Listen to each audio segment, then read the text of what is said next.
오늘의 주요 뉴스입니다. 발작성 기침이 특징인 백일해가 유행하는 가운데 국내에서 처음으로 백일해 사망자가 발생했습니다. 생후 2개월 미만의 영아가 백일해 치료 도중 사망했는데 보건당국은 임산부는 물론 영유아를 접하는 성인들도 백일해 백신을 맞아달라고 당부했습니다.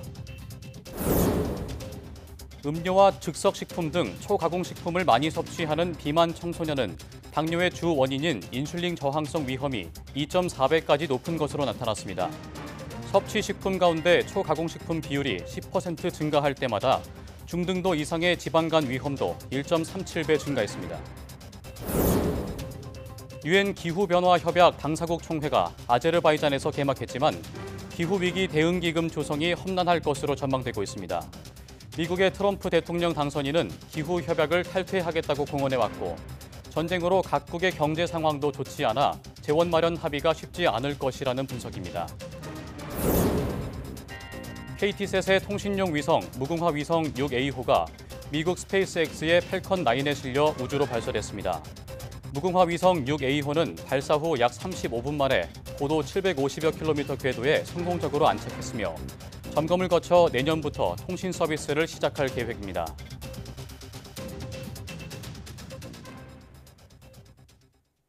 여러분 안녕하십니까? 사이언스 투데이 시작합니다. 전 세계의 위성 통신 서비스를 제공하게 될 KT셋의 무궁화 위성 6A호가 우주로 발사됐습니다. 스페이스X의 중계 영상에 따르면 무궁화 위성 6A호를 실은 스페이스X의 팰컨 9은 현지 시각으로 11일 낮 12시 22분쯤 미 플로리다의 케이프 커네버럴 우주군 기지에서 발사됐습니다. 팰컨 9 로켓 부스터는 발사 후 약 7분 만에 순조롭게 분리돼 지상으로 하강 후 착륙했습니다. 2단 발사체는 예정된 궤적으로 비행해 발사한 지 약 35분 만에 고도 750여 킬로미터 궤도에 위성을 성공적으로 올려놨습니다.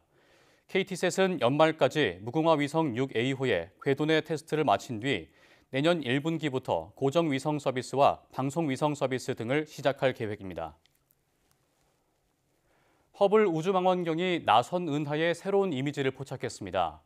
도라도 성좌에 속한 이 은하는 아름다운 빛을 내는 수많은 별을 거느리고 있는데 은하 중심부 근처의 뜨거운 가스고리 안에는 새로 형성된 별들이 숨어 있습니다. 이 은하는 지구부터 약 4,900만 광년 떨어져 있습니다. 허블 우주망원경은 지난 1990년에 발사된 우주망원경으로 우주 팽창을 발견한 미국의 천문학자 에드윈 허블의 이름을 땄습니다. 내년부터 서울 하늘에서는 미래형 항공 모빌리티가 상공을 가로질러 비행하는 모습을 볼 수 있을 것으로 전망됩니다. 오세훈 서울시장이 지상과 지하에 그쳤던 기존 교통수단을 넘어 3차원 입체교통 체계를 실현하겠다며 공간적 한계를 뛰어넘는 메가시티 서울의 비전을 발표했습니다. 차정윤 기자입니다. 한 여성이 스마트폰으로 김포공항에서 잠실까지 도심 비행을 예약합니다. 잠시 뒤 탑승 수속을 마친 승객들을 태우고 서울 상공을 비행하는 도심 교통수단 UAM. 관제센터에서는 드론 택배 등 다른 비행 물체와의 충돌 위험을 감시하며 경로를 확인하고 목적지인 잠실 정류장에 도착합니다. 서울시가 그리고 있는 미래 교통의 모습입니다. 오세훈 서울시장은 2030년 상용화를 목표로 내년부터 여의도를 기점으로 한 UAM 실증에 들어가겠다며 도시 간의 공간적 한계를 뛰어넘는 메가시티 서울의 청사진을 공개했습니다. 내년에는 KUAM 그랜드 챌린지 실증 사업을 통해서 인프라, 관제, 소음 등 UAM 운항의 안전성을 검증하게 됩니다. 우선시는 UAM 시범 운행을 위해 2030년까지 여의도와 수서, 잠실, 김포공항 등 4곳의 고속 충전과 장비 수리, 점검이 가능한 주요 시설을 구축할 예정입니다. 아울러 서울 곳곳에 UAM 정류장 개념인 버티포트 30여 곳을 만들어 버스와 지하철 등 대중교통과 자유롭게 갈아탈 수 있도록 연결합니다. 운행 노선은 내년 실증 단계부터 2035년 이후 성숙기까지 단계별로 확대될 예정입니다. 서울형 UAM 체계가 완성되면 차로는 약 1시간이 걸리는 판교에서 광화문까지 25km 구간을 약 15분 만에 주파할 수 있을 것으로 기대됩니다. 서울을 세계적인 3차원 입체 교통도시로 변화시켜 나아가고자 합니다.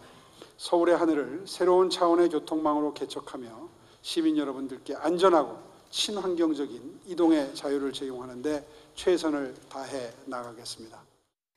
시는 UAM 산업 규모가 향후 20년간 500배 증가할 것으로 본다며 서울의 UAM 이용객도 2040년 470만 명에 이를 것으로 전망했습니다.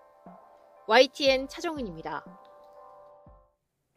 국내 연구진이 완만한 변화에도 동작을 정확하게 파악하는 인공지능 기술을 개발했습니다. 카이스트 전산학부 이재길 교수 연구팀은 다양한 착용기기 센서 데이터에서 사용자 상태 변화를 정확하게 검출하는 새로운 인공지능 기술을 개발했다고 밝혔습니다. 연구팀은 사용자의 상태가 갑자기 변하든 천천히 변하든 상관없이 정확하게 변화점을 탐지하는 새로운 방법론인 리커버를 개발했으며 이를 통해 기존보다 최대 12.7% 더 정확도를 높였다고 설명했습니다. 또 기술 이전이 이루어지면 실시간 데이터 분석 연구와 디지털 헬스케어 산업에 긍정적인 효과를 낼 수 있다고 덧붙였습니다. 여야는 국회 예산결산특별위원회 전체 회의에서 내년도 정부 예산안에 연구개발 예산을 넣고 공방을 벌였습니다. 더불어민주당은 최상목 경제부총리 겸 기획재정부 장관을 상대로 내년 과학기술 분야 예산이 11% 늘었지만 원자력 관련 분야만 대폭 증액됐다며 특정 분야에만 편중된 예산이라고 지적했습니다. 또 올해 절반 이상 감액된 사업 221개 가운데 내년에 증액되거나 예년 수준 이상으로 복원되는 사업이 48개나 된다며 대통령 말 한마디에 달라지는 졸속 예산 편성이라고 비판했습니다. 반면 국민의힘은 AI 인프라 투자가 국가의 미래를 결정하는 상황에서 안정적인 전력을 유지하기 위해 정부의 원자력 분야 투자가 필요하다고 옹호했습니다. 이공계 인재 육성 지원을 강화하는 내용의 이공계 지원 특별법 개정안이 국회 과학기술정보방송통신위원회를 통과했습니다. 개정안엔 초중등 학생부터 이공계 분야 학습 동기를 고취하는 정책을 마련하고 대학원생과 박사 후 연구원 지원에 관한 지침을 만들게 하자는 등 연구자 성장 주기 전반에 걸쳐 육성 정책을 강화하는 내용이 담겼습니다. 이 밖에 과방위 소관 내년도 정부 부처 예산안 토론에선 야당 의원들이 이른바 언론 장악 프레임을 앞세워 방송통신위원회의 언론사 대상 소송 예산을 삭감하겠다고 예고했습니다. WMO 세계기상기구가 공식적으로 지구 평균 온도가 역대 최고를 기록하고 있으며 특히 기후 재앙을 막기 위한 마지노선인 1.5도를 웃돌고 있다고 밝혔죠. 최근 우리나라의 이례적 날씨 역시 우연은 아니라는 분석이 나왔습니다. 온난화 마지노선 1.5도는 어떤 의미일까요? 정혜윤 기자가 보도합니다. 관측사상 가장 더웠던 올해 봄. 우리나라는 펄펄 끓는 바다가 만든 이상고온으로 4월부터 30도 안팎의 여름 더위가 시작됐습니다. 이례적 한반도 날씨는 여기서 끝이 아니었습니다. 여름에 이어 가을까지 35도를 웃도는 폭염과 열대야가 장기화하며 역대급 수준을 기록했고 시간당 100mm의 물폭탄이 여름과 가을을 넘나드는 현상이 나타났습니다. 이처럼 이해하기 힘든 날씨 변화에는 지구의 달라진 모습이 있었던 것으로 분석됐습니다. WMO 세계기상기구는 올해 지구 평균 기온이 지난해보다 더 올라 가장 뜨거운 데다 지난 1월부터 9월 지구 평균 온도가 산업화 이전 대비 1.54도나 높다고 밝혔습니다. 국제사회가 기후재앙을 막기 위해 지난 2015년 파리 기후변화 협약에서 설정한 기온 상승폭의 마지노선 1.5도가 깨진 겁니다. WMO는 일시적으로 1.5도를 넘었을 뿐 장기적인 목표 달성에 실패한 건 아니라고 강조했지만 지속적인 1.5도 경신 가능성은 무시할 수 없는 부분입니다. 기후적으로 1.5도가 넘어선 건 아니다. 한 해가 넘어설 수는 있을지라도 그럼에도 불구하고 올해가 전 세계적으로 작년도 기록을 또 갱신했다라고 하는 거는 기후 전문가들은 올해 한반도에 나타난 이례적 날씨는 시작일 뿐이라고 말합니다. 최근 지구 기온 상승에 비해 한반도 기온 상승폭은 더 크게 나타나고 있습니다. 1.5도 한계선에 진입하게 되면 곳곳에서 위험 기상이 나타나기 때문에 온난화로 인한 제도를 더 강화하는 것이죠. 올해 전 지구 기온 상승폭이 1.5도 이상 유지되고 있다면 전 세계는 물론 우리나라 이상기후도 우연은 아니라고 분석됩니다. 특히 WMO는 온실가스 농도가 지난해 기준 역대 최고 수준으로 산업화 이전 대비 1.5배 증가했으며 올해도 계속되고 있다고 밝혔습니다. 폭염과 호우의 원인이 된 해양 온난화 역시 지난해와 올해 최고 수준으로 앞으로도 계속될 것이고 최근 전지구 해수면 상승 속도도 과거 1990년대에 비해 2배 이상 빠르다고 진단했습니다. 매일매일 현실로 나타나는 기후위기. 하루라도 빨리 지구를 지키기 위한 행동이 절실합니다. YTN 정혜윤입니다. 지난 10년간 기후변화로 발생한 경제적 피해가 2조 달러, 우리 돈 2,791조 원에 이른다는 분석이 나왔습니다. 국제상업회의소는 지난 10일 공개한 보고서에서 지난 2014년부터 지난해까지 세계 6개 대륙에서 발생한 이상기후 현상 4천여 건에 따른 금전적 손실과 생산성 하락 규모를 평가한 결과라며 이같이 밝혔습니다. 이 같은 피해액은 지난 2008년 글로벌 금융위기 피해와 맞먹는 규모입니다. 세계에서 16억 명이 이상기후 현상에 영향을 받았으며 피해 규모는 조사 기간 내에서도 매년 빠르게 늘어난 것으로 나타났습니다. 유엔 기후협약의 최고 의결기구인 당사국 총회가 아제르바이잔에서 개막했습니다. 트럼프 재선으로 국제사회의 기후위기 공동대응이 더욱 어려워질 것이라는 우려 속에 재원 마련을 놓고 선진국과 개발도상국 간 팽팽한 줄다리기가 예상됩니다. 윤현숙 기자가 보도합니다. 기후 재원을 핵심 의제로 개막한 제29차 유엔 기후변화협약 당사국 총회. 급속히 진행 중인 기후 위기를 둘러싼 경고 메시지가 잇따랐습니다. We are on the road to ruin. But these are not the future problems. Climate change is already here. 국제사회는 2015년 파리 기후협약을 통해 지구 온난화를 막기로 약속했지만 각국의 온실가스 감축은 턱없이 부족한 수준입니다. 갈 길이 바쁜데 기후변화를 사기라고 주장하는 트럼프의 재집권으로 국제사회의 공동대응에는 빨간불이 켜졌습니다.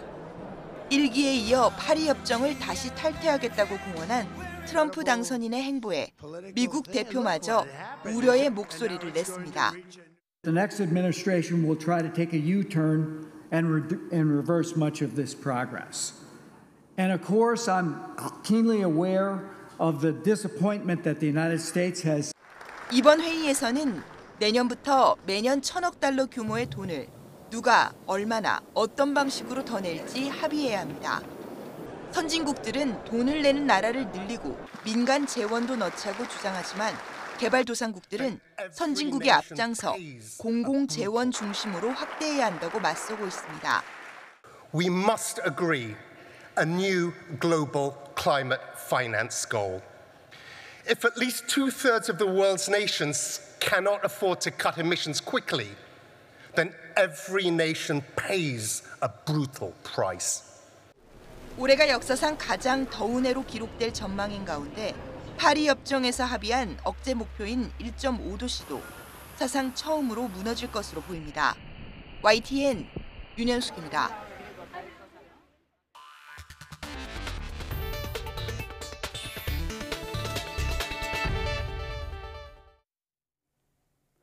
찬바람이 불면서 호흡기 감염병 우려가 다시 커지고 있습니다. 특히 소아 청소년을 중심으로 발작성 기침이 나는 백일해가 크게 유행하고 있는데요. 처음으로 사망자까지 보고되면서 방역당국이 백신 접종을 적극 당부하고 나섰습니다. 이문석 기자입니다. 백일해로 인한 국내 첫 사망자가 보고됐습니다. 지난달 말 백일해에 걸린 생후 2개월 미만 영아로 입원 치료를 받다 증상이 악화한 거로 전해졌습니다. 숨진 영아는 백일해 1차 예방접종을 하기 전이었습니다. 백일해는 환자나 보균자의 비말로 전파되며 감염 시 발작성 기침을 유발하는 특징이 있습니다. 항생제 치료를 받으면 대부분 증상이 완화하지만 1세 미만 영아, 면역 저하자 등 고위험군은 폐렴으로 악화할 수 있어 주의가 필요합니다. 특히 올해는 백일해 환자가 폭발적으로 늘었습니다. 지난 2021년 21명이던 환자가 지난해부터 눈에 띄게 증가하더니 올해는 벌써 3만여 명으로 이미 지난해 103배 수준을 넘어섰습니다. 코로나19 시기 자연 감소가 줄며 집단 면역이 약해진 게 원인으로 추정됩니다. 7세에서 19세 소아 청소년 환자가 전체의 88%를 차지하는데 지난 8월부터 6세 이하 유아 환자가 증가해 우려가 큽니다. 이번에 사망자가 나온 1세 미만 영아에서도 일주에 3명 안팎이 새로 보고되다가 지난주에 12명으로 급증했습니다. 방역당국은 생후 2개월 이전은 100일에 예방접종을 할 수 없다는 점에서 엄마가 임신 중에 백신 접종할 것을 권고했습니다. 27에서 36주 사이에 100일의 예방접종을 하면 엄마 몸에서 항체가 생기고 그 항체가 태반을 통해서 이제 태아에게 가서 애가 생후 2개월 동안 100일의 면역을 가질 수 있도록. 영유아 부모와 돌봄이 소아청소년 연령대 학생들도 적기에 백신을 맞아달라고 당부했습니다. 또 증세가 있으면 마스크를 착용하고 손 씻기, 환기 같은 기본적인 호흡기 감염병 예방 수칙을 지키는 것이 백신만큼 중요하다고 강조했습니다. YTN 이무섭입니다. 초가공식품 섭취가 비만 아동 청소년의 대사질환 위험을 높인다는 연구 결과가 발표됐습니다. 질병관리청 국립보건연구원은 8세에서 17세 사이 과체중 이상의 비만 청소년 149명을 초가공식품 섭취량에 따라 세 집단으로 나눠 대사 이상 연관성을 분석했습니다. 그 결과 초가공식품 섭취 수준이 가장 높은 집단은 가장 낮은 집단보다 당뇨와 고혈압 등을 초래하는 인슐린 저항성 위험이 2.4배, 지방간 위험은 1.8배가량 높았다고 밝혔습니다. 연구원은 특히 초가공식품 섭취 비율이 10% 늘 때마다 중등도 이상의 지방간 질환과 인슐린 저항성 유병 위험이 1.3배 증가했다며 비만 청소년은 대사 이상 위험을 낮추기 위해서라도 초가공식품 섭취를 줄여야 한다고 강조했습니다. 임현택 전 회장을 탄핵한 대한의사협회가 지도부 공백을 메울 비대위원장을 13일에 선출합니다. 의료계 내분이 수습돼 사태 진전을 바라는 기대가 높지만 전공희 대표는 첫 발을 뗀 여야의정협의체를 평가절하했습니다. 권민석 기자의 보도입니다. 임현택 전 회장을 탄핵한 대한의사협회가 비상대책위원회 구성에 나섰습니다. 이틀간 후보 등록을 받고 13일 저녁 대의원 온라인 투표로 새 비대위원장을 뽑습니다. 임 전 회장 탄핵 사흘 만에 리더십 공백을 메워 의협 내분을 조속히 수습하려는 속도전입니다. 주수호 전 회장과 황규석 서울시 의사회장, 김태구 전국광역시도 의사협의회장, 김성근 전 의협 비대위 대변인 등이 후보로 거론됩니다. 누가 됐든 이제껏 의협과 거리를 두어온 전공의와 의대생을 설득해 의정 갈등의 돌파구를 마련하는 게 최대 과제입니다.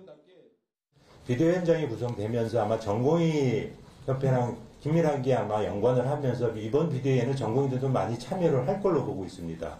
그렇기 때문에 서로 의견이 교환돼서 여야 의정협의체도 들어갈지 말지도 결정을 하는데 하지만 안팎의 기대만큼 전망이 마냥 밝진 않습니다. 야당이 빠진 여의정협의체 첫 회의가 열렸지만 전공의 단체는 요지부동입니다. 박단 전공의 대표는 협의체가 무의미하다며 전공의와 의대생 없이 대화하겠다는 한가한 소리를 한다고 여당 대표를 직격했습니다.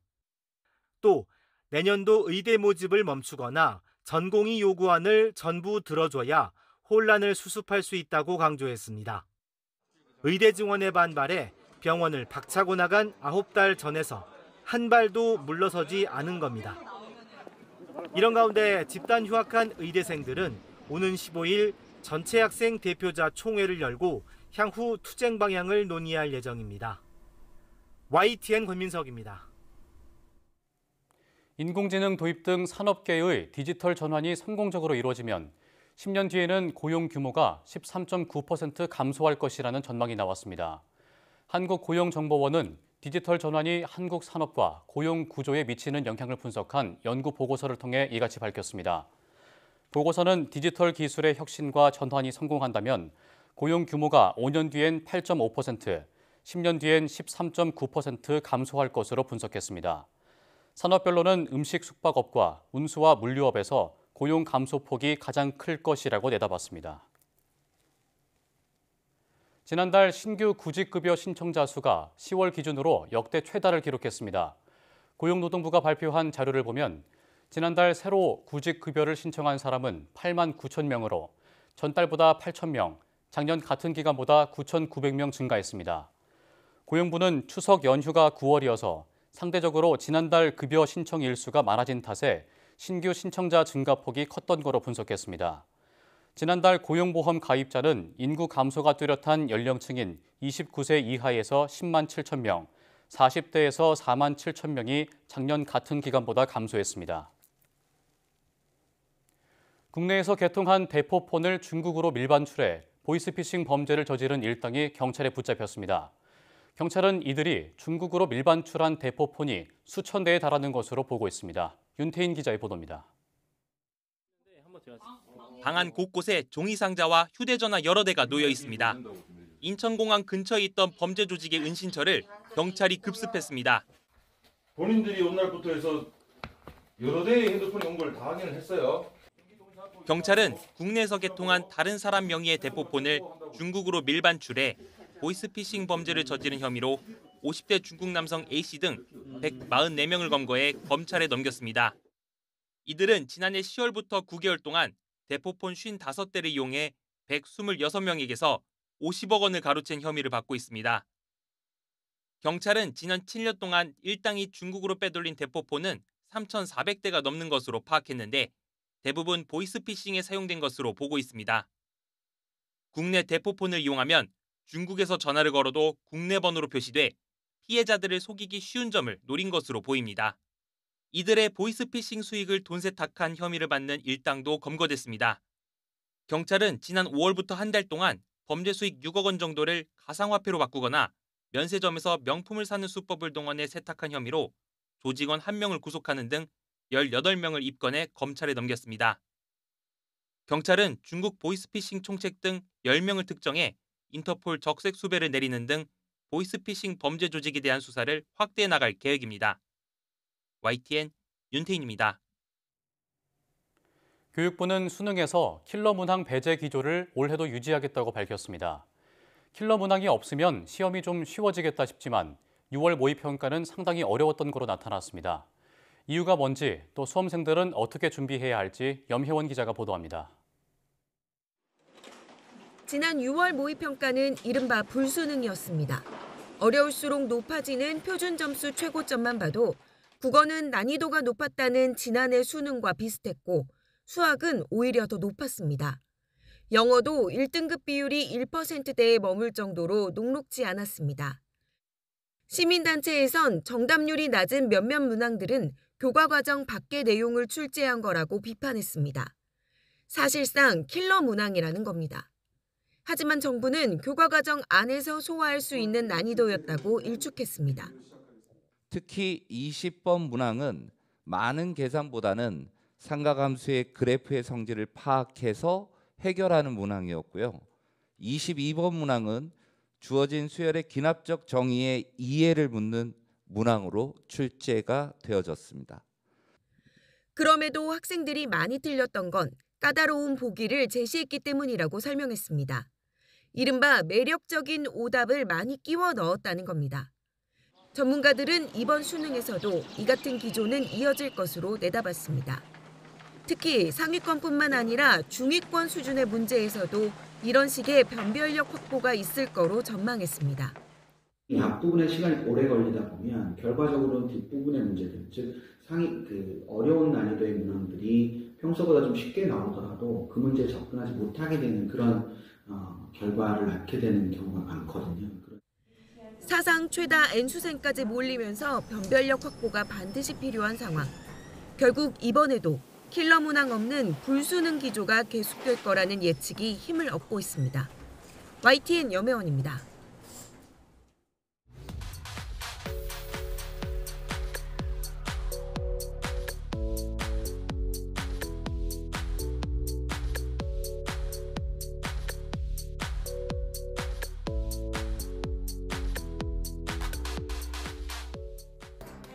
여야가 정쟁을 이어가는 가운데 국회 과방위가 이공계 인재 육성법에 대해서는 한 목소리를 내고 있습니다. 의대 증원에 대한 기대감으로 N수생이 늘어난 이번 수능 시험만 봐도 최상위권 인재들이 의대로 몰릴 것으로 보여 단기간에 이공계 인재 유출은 불가피해 보이는데요. 정부가 국가 AI위원회와 바이오위원회 등 대통령 직속 기구를 출범하고 국회도 이공계 인재 육성 정책을 강화하는 만큼 의대뿐 아니라 이공계 지원이 많아져서 과학기술 분야가 더 성장하길 바랍니다. 뉴스 마칩니다. 고맙습니다.